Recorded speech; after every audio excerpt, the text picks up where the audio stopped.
Imagine for a moment that you have a habit that you really want to change. Let's say, for instance, you go up to the cafeteria every afternoon and you eat a chocolate chip cookie. This habit has caused you to gain a little bit of weight. In fact, this habit has caused you to gain exactly 8 pounds, and your wife has started making some pointed comments. And when I say you, what I really mean is me, because this is a habit that I had that I just couldn't kick.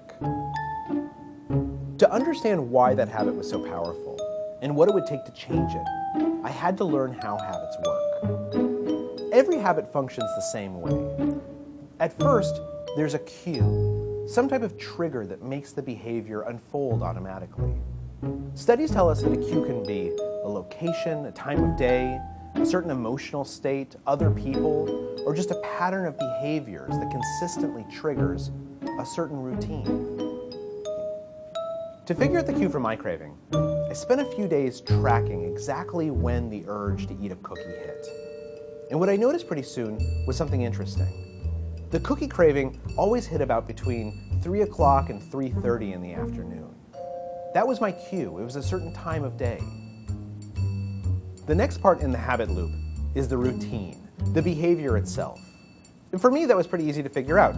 Every day between 3 and 3:30, I'd get this craving for a cookie. I'd get up out of my chair. I'd walk over to the elevator. I'd take the elevator up to the 14th floor. I'd get out. I'd buy a cookie, and then I would eat it while talking to my colleagues in the cafeteria. The last part of the habit loop is the reward. And in some respects, the reward is the most important part, because that's why habits exist, so that we can get the rewards that we want. But figuring out a reward is kind of tricky.